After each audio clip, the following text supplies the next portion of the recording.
देखिए, भारतीय राजनीति में जो एक वैकल्पिक धारा चली, उस धारा के आडवाणी जी नायकों में से एक रहे हैं। उन्होंने सांस्कृतिक राष्ट्रवाद को लेकर भारतीय राजनीति में न सिर्फ वैचारिक परिवर्तन का सूत्रपात किया, बल्कि सबसे महत्वपूर्ण है, अपने 60 साल के सार्वजनिक जीवन में उनका जीवन परिवर्तन का, ईमानदारी का और पारदर्शिता का रहा है। चुनाव सुधार के ऊपर आडवाणी जी ने एक महत्वपूर्ण भूमिका निभाई है और उनका निरंतर प्रयास 1960 के दशक से रहा है कि भारत की चुनावी व्यवस्था में, चुनावी संस्कृति में परिवर्तन हो।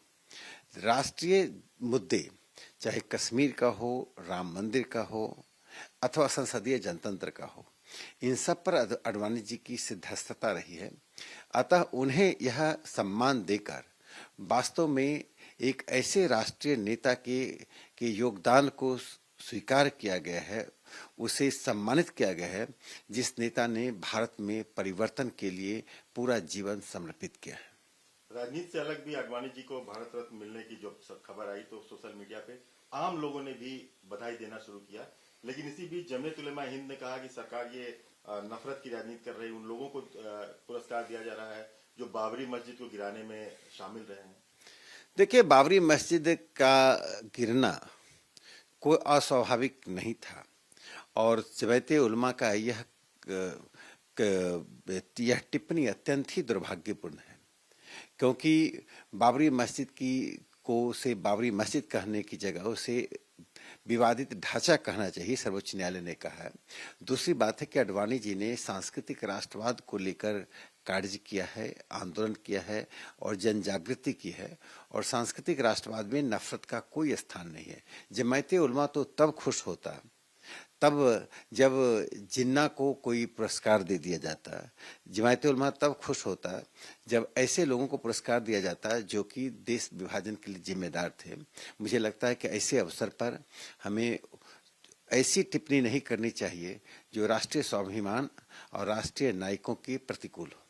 अखिलेश यादव ने भी यहाँ तक कह दिया कि अपने वोट बैंक को बांधने के लिए ये पुरस्कार की घोषणा की गई है। देखिए, अखिलेश यादव वोट बैंक शब्द से बाहर नहीं निकल पा रहे हैं, ना ही उनकी राजनीति उससे बाहर निकल पा रही है। आडवाणी जी को मुलायम सिंह यादव जी कितना सम्मान करते थे, शायद अखिलेश जी को मालूम नहीं है। और आडवाणी जी ने जो भूमिका निभाई है, उस भूमिका को देखते हुए उसे सीखना चाहिए, प्रेरणा लेना चाहिए। और माननीय प्रधानमंत्री नरेंद्र मोदी जी ने पद्म अवार्ड में या भारत रत्न में जो एक बड़ी रचनात्मक भूमिका निभाई है, वह इस बात से जाहिर होता है कि कांग्रेस के समय में जब यह सम्मान दिया जाता था, उसमें आई न्यूनताओं, उसमें आई भेदभाव, उसमें आई भाई भतीजावाद के कारण ही आचार्य जेबी कृपलानी को इस अवार्ड को समाप्त करने के लिए 1960 के दशक में संसद में एक प्राइवेट मेंबर बिल लाना पड़ा था। आज मोदी जी ने उन लोगों को ढूंढना शुरू किया जो सामान्य होकर असामान्य काम करते हैं। लक्ष्मी कुट्टी केरल की हैं जो खाली पांव चलती हैं और 500 मेडिसिनल प्लांट को बचाए। ऐसे दर्जनों लोगों को पद्म अवार्ड मिला है।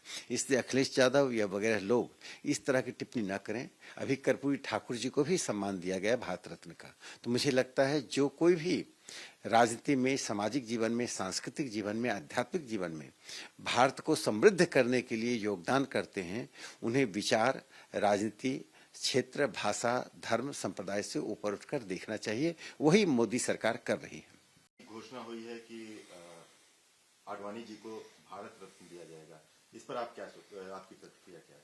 देखिए, भारतीय राजनीति में जो एक वैकल्पिक धारा चली, उस धारा के आडवाणी जी नायकों में से एक रहे हैं। उन्होंने सांस्कृतिक राष्ट्रवाद को लेकर भारतीय राजनीति में न सिर्फ वैचारिक परिवर्तन का सूत्रपात किया, बल्कि सबसे महत्वपूर्ण है, अपने 60 साल के सार्वजनिक जीवन में उनका जीवन परिवर्तन का, ईमानदारी का और पारदर्शिता का रहा है। चुनाव सुधार के ऊपर आडवाणी जी ने एक महत्वपूर्ण भूमिका निभाई है और उनका निरंतर प्रयास 1960 के दशक से रहा है कि भारत की चुनावी व्यवस्था में, चुनावी संस्कृति में परिवर्तन हो। राष्ट्रीय मुद्दे, चाहे कश्मीर का हो, राम मंदिर का हो अथवा संसदीय जनतंत्र का हो, इन सब पर आडवाणी जी की सिद्धहस्तता रही है। अतः उन्हें यह सम्मान देकर वास्तव में एक ऐसे राष्ट्रीय नेता के योगदान को स्वीकार किया गया है, उसे सम्मानित किया गया है, जिस नेता ने भारत में परिवर्तन के लिए पूरा जीवन समर्पित किया है।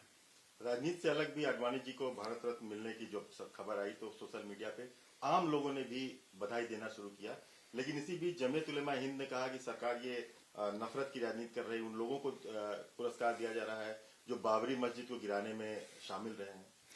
देखिए, बाबरी मस्जिद का गिरना कोई अस्वाभाविक नहीं था और जमायत उलमा का यह टिप्पणी अत्यंत ही दुर्भाग्यपूर्ण है, क्योंकि बाबरी मस्जिद से बाबरी मस्जिद कहने की जगह उसे विवादित ढांचा कहना चाहिए, सर्वोच्च न्यायालय ने कहा है।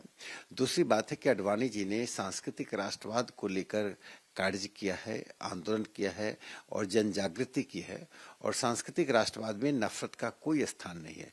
जमायत उलमा तो तब खुश होता तब जब जिन्ना को कोई पुरस्कार दे दिया जाता, जमायत उलमा तब खुश होता जब ऐसे लोगों को पुरस्कार दिया जाता जो कि देश विभाजन के लिए जिम्मेदार थे। मुझे लगता है कि ऐसे अवसर पर हमें ऐसी टिप्पणी नहीं करनी चाहिए जो राष्ट्रीय स्वाभिमान और राष्ट्रीय नायकों के प्रतिकूल हो।